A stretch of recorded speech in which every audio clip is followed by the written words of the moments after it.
तर मी प्रवीण खंजोडे या जनसुनावणीला उपस्थित आपल्या जिल्ह्याचे आमचे पालक आदरणीय जिल्हाधिकारी साहेब व उपविभागीय सर्व कर्मचारी व वेकोनी प्रशासन.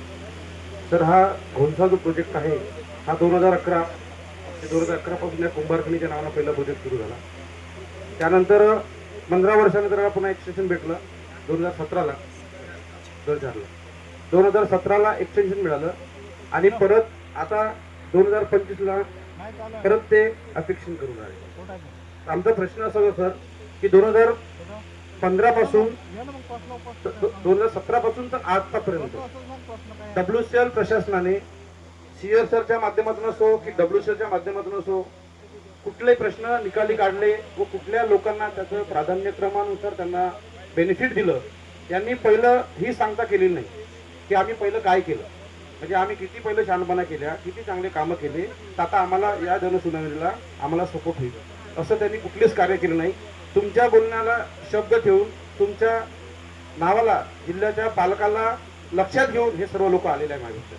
पण प्रश्न असा आहे की या WCLच्या प्रशासनाचे लोक आहेत हे नंदी बैलासारखे फक्त मान हलवून झालेले. यांच्याकडे कुठलीच प्रॉपर जी माहिती असायला पाहिजे ती माहिती यांनी ठेवलेली नाही. जो PR रिपोर्ट यांनी सादर केलेला आहे हा PR report future based PR report आहे. पण 2017ला त्यांनी 17 पासून आजपर्यंत काय केलं त्यांच्याबद्दल त्यांनी कुठल्याच प्रकारची सांगणा केलेली नाही. त्यांनी वणीच्या 2 तलाव या परिसरात 2 तलावाबद्दल बोललेले आहे. हा तलाव WCLने तयार केलेला नाही, हा पूर्वनियोजित सुरुवातीपासूनचा तलाव आहे, त्याच्यावर त्यांनी काहीच केलेलं नाही. आणि मला सांगतो सर की या ठिकाणी जे कुंभारखणी तुम्ही जे आपण या ठिकाणी बोलत आहोत, मी सांगतो सर तुम्हाला आदराने की तुम्ही सुद्धा त्या कुंभारखणीला जाऊन आलेलं नाही सर. तुम्ही जर जाल ना सर तर हा रोड आणि हे घर आणि हे डम्पिंग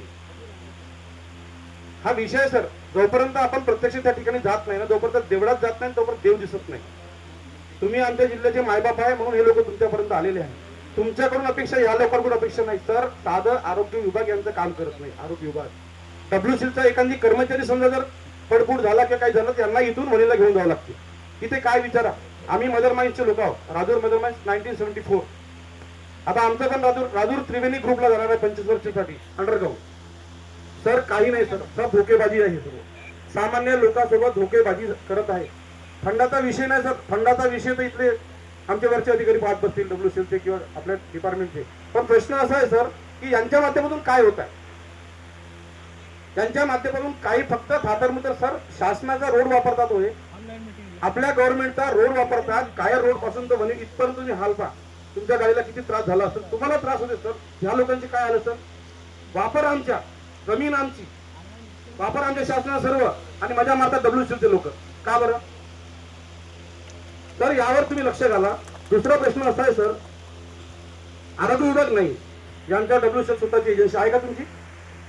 आहे एजन्सी WCLची? WCLचं आरोग्य ऑफिस तुमचं आहे का, विभाग आहे का, दवाखाना तुमचा आहे का? कुठे आहे, कुठे आहे, कुठे? या क्षेत्रात सांगा तुम्ही, जिथं तुमचं एरिया तिथं आहे का? या क्षेत्रात तर नाही. कुठे आहे सांगा?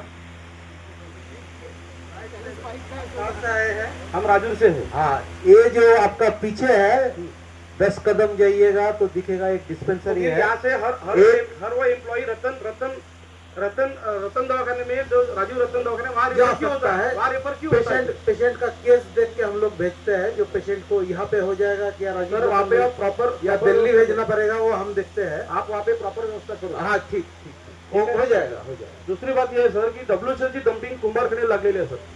आदरणीय कलेक्टर साहेब, WCLची डंपिंग हे कुंभारखणी गावाला लागलेली आहे. तुम्ही आता आलात सर, 2 मिनिटं जाऊन या, तुम्हाला वास्तविक परिस्थिती या लोकांची माहिती पडेल. सर रोड आणि घर असं आहे सर, आणि डंपिंग हे यामुळे जे प्रदूषण होत आहे सर अतिशय बेकार आहे सर, अतिशय बेकार आहे. म्हणून या सर्व गोष्टीवर तुम्ही या बाबीकडे लक्ष द्यावं. प्रॉपर सामान्य लोकांचा प्रश्न, WCLच्या लोकांचे सर्व कर्मचारी यांचा काही त्यात दोष नाही, ते वरच्या एजन्सीचं काम आहे. पण तुम्ही जोपर्यंत या ठिकाणी लक्ष घालणार नाही याच्यावर सुधारणा होणार नाही. दुसरा विषय प्रामुख्याने सांगायचं म्हटलं की हे जे PR आहे जे प्रोजेक्ट रिपोर्ट सादर केलेलं आहे कुठल्या तरी एजन्सीने केलेलं आहे, इथल्या एका तरी गावाच्या लोकांचं मत त्या गावात त्यांनी घेतलं का जाऊन, हे घेणं गरजेचं आहे की नाही सर? आता गावात ग्रामविकास ठरावाची गरज पडत नाही, BO लेवलवर गरज पडत नाही, काही नाही, सब वरून होतात. पर्यावरण विभाग वरूनच करतात. पण विषय असा आहे की जेव्हा हे PR रिपोर्ट सादर करतात किंवा आपल्यापर्यंत इथं तुमच्यापर्यंत पाठवतात तेव्हा यांनी गावातल्या किमान 3 लोकांचं स्टेटमेंट घ्यायला पाहिजे, जे स्थानिक असतात, जे तुमच्यापर्यंत पूर्ण माहिती होत. एक तलाठी असतात, एक ग्रामसेवक असतात, एक सरपंच आणि त्यांची बॉडी. किंवा या लोकांचं तर मत घ्या, ते सुद्धा घेतलं जात नाही. आणि आम्हा सर्व लोकांनी या ठिकाणी बोलवून आमची दिशाभूल करायचा हे लोक WCC लोक प्रयत्न करतात. आपण प्रामुख्याने या विषयावर लक्ष घालावं, एवढी माझी कडकडीची विनंती आहे. धन्यवाद.